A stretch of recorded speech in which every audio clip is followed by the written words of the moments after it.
کعبہ مشرفہ مسلمانوں کی دلوں کی دھڑکن، وہ مقدس مقام جس کی زیارت کے لیے کون سا مسلمان ہے جس کا دل نہ تڑپتا ہو، کروڑوں آنکھیں جس کے لیے بے قرار رہتی ہیں۔ سبحان اللہ، کعبہ مشرفہ کا جب بھی کوئی دیدار کرتا ہے اس کے دل کی کیفیت بدل جاتی ہے۔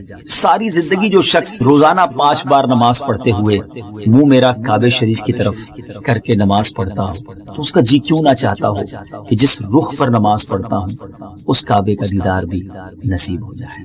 بہرحال اب ذرا غور کیجیے، ساری دنیا کے مسلمان جس جگہ سے بہت محبت کرتے ہیں، اگر کوئی شخص کعبہ شریف کو گرا دے، کعبہ شریف کو ڈھا دے تو کیا کیفیت ہوگی، کیسا لگے گا، کتنا شوق لگے گا، کیسا قیامت کا منظر ہوگا۔ جی ہاں، وہ قیامت نہ صحیح مگر قرب قیامت میں ایسا ضرور ہوگا، کیونکہ اس بارے میں میرے آقا مدینے والے مصطفیٰ صلی اللہ تعالی علیہ وسلم کی احادیث موجود ہیں، اور علماء نے قیامت کی نشانیوں میں اسے شامل فرمایا ہے۔ قیامت کی جو نشانی میں نے آج آپ کو بتانی ہے وہ کعبے کا گرا دیا جانا ہے۔ جی ہاں ناظرین، قیامت سے پہلے ایسا ہوگا، اس کے بارے میں بھی آپ کو میں بتاؤں گا، مگر آئیے میں آپ کو ہسٹری میں لیے چلتا ہوں۔ چند 100 سال پہلے کوئی آیا تھا گرانے کا، ارادہ بڑا پکا تھا، پلاننگ بھی بڑی زبردست تھی کہ کعبے کو معاذ اللہ نقشے سے ہٹا دیا جائے۔ پھر کیا ہوا، آئیے آپ کو ماضی میں لیے چلتے ہیں۔ یہ وقت ہے نبی پاک علیہ الصلوۃ والسلام کے دنیا میں تشریف لانے کے 55 ڈیز پہلے کا۔ ایک بادشاہ یمن کا تھا جس کا نام تھا ابرہہ۔ اسے بڑی تکلیف تھی کہ لوگ کعبے کا حج کیوں کرتے ہیں۔ وہ چاہتا تھا کہ صنعاء کے اندر، یمن کا ایک سٹی ہے، کہ اس میں لوگ آئیں۔ اس نے ایک بڑا سا گرجا گھر بنایا ہوا تھا کہ لوگ وہاں پر آئیں اور وہاں سالانہ جمع ہوں اور گویا حج کریں۔ اس کا آلٹرنیٹ یہ تھا اس کے ذہن میں کہ کعبے کو ختم کر دیا جائے اور تاکہ لوگ یمن آ کر صنعاء آ کر حج کریں۔ وہ غیر مسلم تھا، پلان بڑا خطرناک تھا۔ اس نے کیا کیا، ناظرین ذرا سمجھیے گا۔ آج کے زمانے میں جو جنگ ہوتی ہے وہ ویپنز کے ذریعے ہوتی ہے، ٹینک کے مقابلے میں ٹینکس آتے ہیں، ایئر کرافٹ کے مقابلے میں ایئر کرافٹ آتے ہیں، بری فوج جو زمینی فوج ہوتی ہے اس کے سامنے زمینی فوج آتی ہے، بحری فوج کے سامنے یعنی نیوی کے سامنے نیوی ہوتی ہے۔ اس زمانے میں گھوڑوں سے، اونٹوں پر پیدل لڑائی ہوتی تھی۔ ایک بڑا ویپن لے کر، ایک بڑی ریسورس اور بڑی تیاری کر کے ابرہہ نے کیا کیا کہ ہاتھیوں کا لشکر لے کر آ گیا۔ ہم کہہ سکتے ہیں کہ اس زمانے میں سب سے بڑا اس نے ویپن یوز کیا کہ ہاتھی جو ہے وہ سب چیزوں کو تہس نہس کر دے۔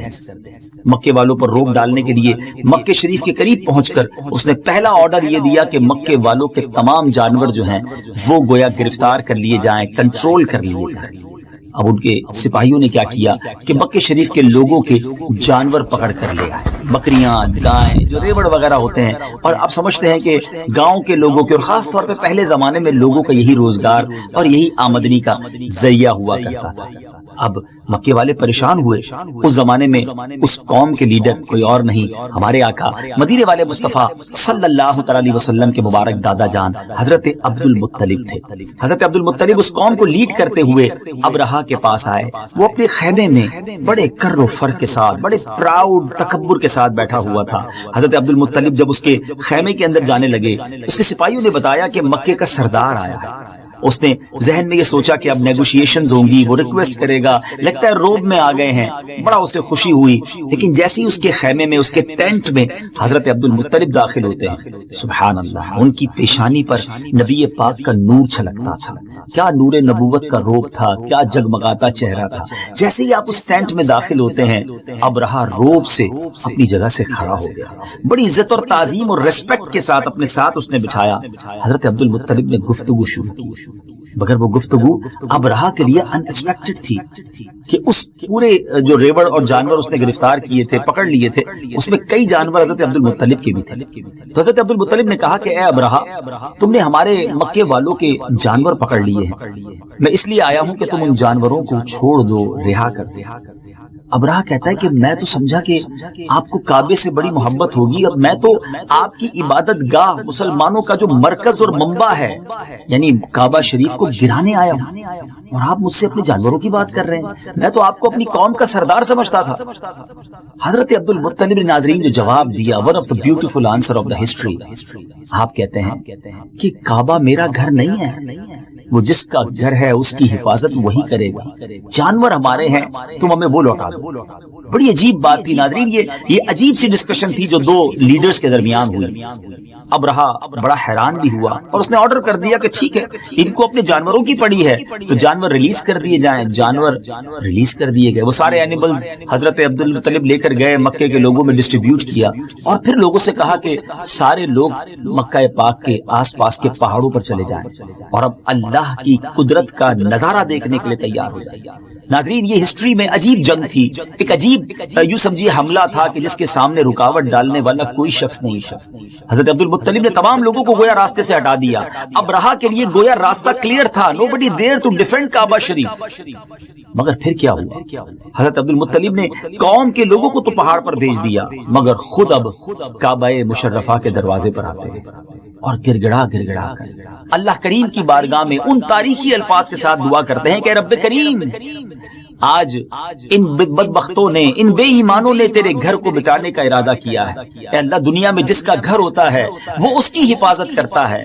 اے اللہ، کعبہ تیرا گھر ہے، اب اس کی حفاظت تیری ذمہ داری ہے۔ کچھ انہی الفاظ کے ساتھ، گریہ و زاری کے ساتھ حضرت عبد المطلب دعا کرتے رہے اور بڑے پیارے الفاظ میں عرض کی کہ یا اللہ، آج ان غیر مسلموں کے مقابلے میں اے رب کریم ایمان والوں کی مدد فرما۔ اور اس کے بعد ان دعاؤں کے بعد حضرت عبد المطلب بھی پہاڑ پر چڑھے۔ اب کعبہ شریف ہے، کوئی فوج نہیں ہے سامنے، nobody there to defend۔ اب یہاں پر ہاتھیوں کا، ایلیفنٹس کا لشکر ہے۔ اب ایک عجب نظارہ دنیا نے دیکھا کہ جب ابرہا نے اپنے ہاتھیوں کو حکم دیا کہ مکہ پاک پر چڑھائی کر دی جائے اور سب چیزوں کو ملیا میٹ کر دیا جائے، کعبے کی اینٹ سے اینٹ بجا دی جائے، مگر جس لشکر کا لیڈر ایلیفنٹ جو تھا، جس پر ابرہا خود سوار ہوتا تھا، اس کا نام تھا محمود۔ ناظرین، جب وہ محمود کو کھڑا کر کے کعبہ شریف کی طرف گویا مارچ کرنے کی کوشش کرتا تو محمود ٹس سے مس نہ ہوتا، ایک قدم بھی آگے نہ بڑھاتا۔ بہت کوشش کی کہ کسی طرح لشکر کعبے کی طرف چلا جائے، وہ جانے کے لیے ہاتھی تیار نہ ہوتا، اسے کسی اور مخالف سم چلایا جاتا تو وہ چلنے لگتے، مگر کعبہ شریف کی طرف مڑ کر وہ نہ جاتے۔ اور پھر اللہ تعالیٰ نے اپنی قدرت کا وہ نظارہ دکھایا۔ میں نے آپ کو پہلے بات کہی تھی کہ دنیا میں جب بھی لڑائی ہوتی ہے تو جیسا ہمارے پاس ویپن ہوتا ہے، دشمن بھی وہی اپلائی کرتا ہے۔ دشمن کے پاس جو ویپن ہوتا ہے کوشش کی جاتی ہے اسی سے اس کا ریپلائی دیا جائے، مگر یہ عجب نظارہ تھا کہ ایک طرف ہاتھی تھے، ایلیفنٹ تھے۔ آپ سمجھ سکتے ہیں کہ کتنا بڑا جانور ہوتا ہے، اگر اسے واقعی مارنا تھا تو ایک بڑی چٹان بھیجی جاتی جو لاجک کہتی ہے، مگر رب قدیر کو اپنی قدرت کا نظارہ دکھانا تھا۔ اللہ تعالیٰ نے اتنے بڑے ہاتھیوں کے لیے بھیجا کیا؟ چھوٹا سا پرندہ، چڑیا جتنا پرندہ، اور اس کے پنجوں میں کیا تھا؟ اس کے پنجوں میں کوئی چٹان نہ تھی۔ چڑیا جتنا پرندہ کتنا بڑا پتھر اٹھا سکتا ہے؟ کنکریاں تھی۔ ناظرین پھر کیا ہوا وہ ضرور بتاتا ہوں، مگر اب اس پورے پس منظر کے بعد جب آپ سورہ فیل کی تلاوت سنیں گے، جو کئی بار سنی ہوگی نماز میں، کئی بار قرآن میں پڑھی ہوگی، مگر اب اس بیک گراؤنڈ کے ساتھ جب آپ اسے پڑھیں گے تو انشاءاللہ اس کا لطف بھی اور آئے گا، اور یہ ساری ہسٹوریکل جو سٹوری ہے، ہسٹوریکل ایونٹ جو ہے، وہ گویا آپ کی آنکھوں کے سامنے آ جائے گا۔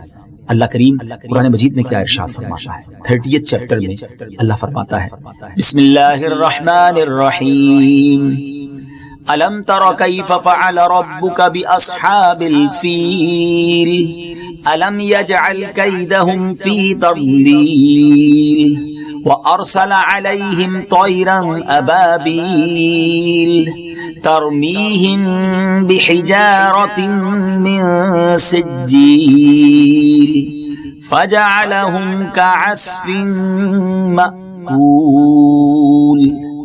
اب آئیے اس کا ترجمہ سنتے ہیں۔ یعنی اے محبوب، کیا آپ نے نہ دیکھا کہ آپ کے رب نے ان ہاتھی والوں کا کیا حال کر ڈالا؟ کیا ان کے داؤں کو تباہی میں نہ ڈالا اور ان پر پرندوں کی ٹکڑیاں بھیجی تاکہ انہیں کنکر کے پتھروں سے مارے تو انہیں چبائے ہوئے بھس جیسا بنا ڈالا۔ سبحان اللہ تعالیٰ نے اپنی قدرت کا ایسا نظارہ دکھایا کہ جب ابرہا اور اس کے لشکریوں کا یہ انجام ہوا نا ناظرین، تو عبد المطلب پہاڑ سے نیچے اتری۔ ہوا کیا کہ ان ابابیلوں نے جب اپنے پنجوں سے کنکر پھینکے، قدرت کا نظارہ یہ تھا کہ وہ ایک کنکر ہاتھی سوار، جو ہاتھی کے اوپر، ایلیفنٹ کے اوپر بیٹھا ہوا سوار تھا، رائڈر تھا، اس کے سر پہ گرتا، اسے چیرتا، ایلیفنٹ کو چیرتا اور زمین میں پیوست ہو جاتا، اور اس کے پرخچے اڑ گئے۔ جیسے قرآن نے کہا نا، فَجَعَلَهُمْ كَعَصْفٍ مَأْكُولٍ، چبائے ہوئے بھس جیسا بنا ڈالا، پرخچے اڑ گئے، ان میں کوئی باقی نہ بچا۔ اب پوری دنیا پر ایک روپ طاری ہو گیا کہ کعبے کی جو ہے وہ بے حرمتی نہیں ہو سکے گی، کعبے کو کوئی اٹیک کرنے والا اب ہمت نہ کر سکے گا۔ حضرت عبد المطلب کی عزت پہلے ہی بہت تھی، اب اور زیادہ ریسپیکٹیبل بن گئے۔ اینی وے، اب ناظرین آتے ہیں اپنے موضوع کی طرف کہ یہ واقعہ تو پہلے ٹرائی کیا گیا تھا اور کعبے کو آنچ بھی نہیں آئی تھی، مگر قیامت سے پہلے کعبہ شریف کو گرا دیا جائے گا۔ جی ہاں ناظرین، قیامت سے پہلے ایسا ہوگا۔ اب معاملہ یہ ہوگا ناظرین کہ پیارے آقا علیہ الصلوۃ والسلام کی احادیث میں آیا، حضرت عبداللہ ابن عمر رضی اللہ تعالیٰ عنہ سے روایت ہے کہ نبی کریم علیہ الصلوۃ والسلام نے فرمایا، حبشہ کو چھوڑے رہو جب تک وہ یمن چھوڑے رہیں، کیونکہ کعبے کا خزانہ نہ نکالے گا مگر حبشہ کا ایک چھوٹی پنڈلیوں والا۔ یہ ابو داؤد شریف کی حدیث ہے۔ اس حدیث پاک کی کمنٹری میں، اس حدیث پاک کی شرح میں لکھا گیا ہے کہ آخری زمانے میں حبشہ کے بارے میں ایک روایت یہ کہ ایتھوپیا جو ہے، اس وہ جو افریقن جو ایریا ہے، اس کو حبشہ کہا جاتا ہے۔ کعبے کو گرانے والا ایک غیر مسلم حبشی حبشہ سے کعبہ معظمہ کو گرانے کے ارادے سے اور اس کے نیچے سے خزانہ نکالنے کے نیت سے پوری رات چلے گا یہاں تک کہ وہ کعبے تک پہنچ جائے گا۔ اصل میں بیسیکلی ایک بات مشہور ہے کہ کعبے کے نیچے بہت سارے بادشاہوں کا خزانہ دبا ہوا ہے، وہ شخص اسی لالچ میں اسی خزانے کو حاصل کرنے کے لیے خانہ کعبہ کو ڈھا دے گا۔ یہ واقعہ کب ہوگا؟ یہ قیامت کی دردناک نشانی کب پوری ہوگی؟ اس کا جواب یہ ہے کہ یہ ہولناک واقعہ حضرت عیسیٰ علیہ السلام کے دنیا سے پردہ فرمانے کے بعد ہوگا، جب قرآن مجید کے ورق سادہ رہ جائیں گے۔ جی ہاں، یہ بھی ایک نشانی ہے کہ قرآن پاک کے جو اوراق ہوں گے، جو پیجز ہوں گے، وہ بلینک ہو جائیں گے، گویا قرآن بھی دنیا سے اٹھا لیا جائے گا۔ اس کے بارے میں بھی آگے جا کے بات کریں گے، اور دنیا میں کوئی بھی اللہ اللہ کہنے والا نہ ہوگا۔